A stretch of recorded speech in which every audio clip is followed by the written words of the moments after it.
La Transeuropéenne, le projet de la Transeuropéenne, c'est une véloroute qui devrait relier l'Europe du Nord à Saint-Jacques-de-Compostelle et qui traverserait le département de l'Aisne, qui devrait suivre notamment l'axe vert de la Thiérache, ensuite qui suivrait le canal de la Sambre-à-l'Oise. Ce projet est très, très bien avancé dans l'Aisne et dans le département du Nord. Mais on peut imaginer de faire une variante, un diverticule, pour passer par Laon. Je sais que le département a un projet de réaménager une ancienne voie ferrée qui pourrait relier l'axe vert à la ville de Laon. Donc nous sommes partis de Cologne, nous avons visité une partie de l'Allemagne et puis une partie des Pays-Bas et de la Belgique. Et ce qui est frappant, c'est que là-bas on a affaire à un réseau. C'est-à-dire que ce n'est pas simplement des voies vertes isolées ici ou là, mais on a affaire à un véritable réseau de bandes cyclables, de pistes cyclables et de voies vertes qui permettent donc aux cyclistes de se déplacer en toute sécurité et avec agrément, avec plaisir, donc à travers la campagne et aussi à travers les villes pour en sortir. Et c'est l'élément quand même fondamental de la grande différence avec notre pays.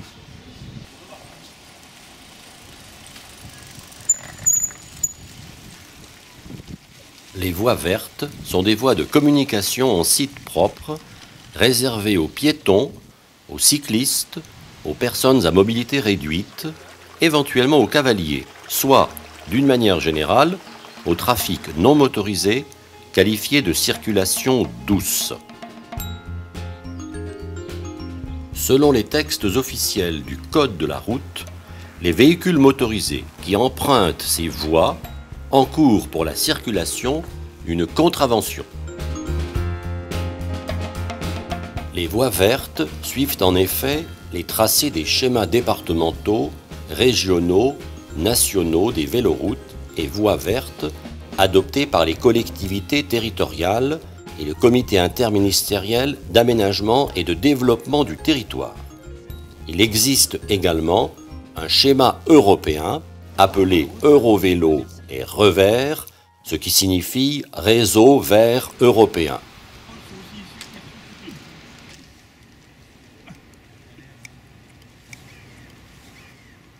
Alors, quelquefois, il y a des bateaux là-dessus. J'en ai, moi. Ces voies sécurisées et gratuites développent une conception moderne de la pratique des activités physiques, alliant le ludique à l'effort, rassemblant les différences sociales, culturelles, physiques, dans un nouvel art de la rencontre et du vivre ensemble. C'est plus l'esprit des promenades que celui de la compétition médiatique. C'est une heureuse recherche d'harmonie entre la tête et les jambes. Souvent implantées sur d'anciennes lignes ferroviaires, sur des chemins de halage, des tracés forestiers, voiries de domaine privé, les voies vertes se situent dans un environnement rural et parfois urbain, dans des espaces naturels qui relient différentes communes, pôles d'activité et lieux d'intérêt touristique.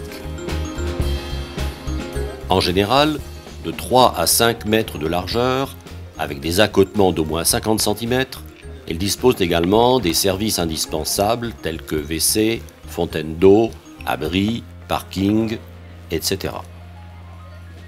Des boucles cyclotouristiques avec signalisation invitent les usagers à quitter la voie verte ou bifurquer vers un autre itinéraire. Elles sont pourvues d'un dispositif empêchant les véhicules motorisés de pénétrer sur le tracé et n'excèdent pas une déclivité maximale de 3%, hormis les reliefs fortement marqués.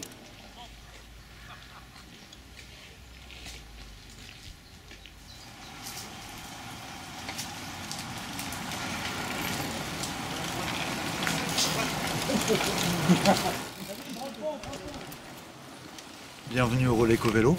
Donc le Relais Ecovélo est une structure touristique et sportive à la fois, puisque nous proposons de l'hébergement, ce qui permet aux gens de venir découvrir l'Avesnois, mais aussi sportif, puisque nous sommes une base VTT FFCT, et donc je fais des animations VTT et je loue des vélos.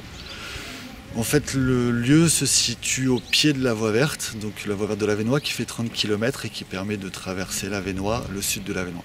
et de venir le découvrir, que ce soit à pied, à vélo ou à cheval. Nous accueillons tout type de clientèle, que ce soit des locaux, que ce soit des gens qui viennent d'autres régions, voire même internationaux, puisque régulièrement nos amis belges viennent. Nous avons même déjà eu des Hollandais et des Hongrois. Nous sommes donc le vélo club de Faumont, situé entre Orchy et Douai, dans le département du Nord. Et nous sommes donc venus passer la nuit au gîte de Ferrières-la-Grande pour découvrir cette belle région qu'est l'Avesnois.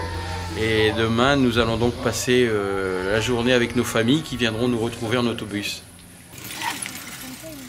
Là, vous tournerez entre les deux poteaux tout de suite pour revenir. On va faire ce petit parcours-là. Allez, enfin, épaule à l'aplomb du cintre et je me jette en arrière un peu. Voilà, c'est bien. Voilà, c'est bien. Alors là, pareil, mets tes fesses en arrière quand tu seras au milieu, à peu près, fesses en arrière. Les fesses en arrière. Voilà.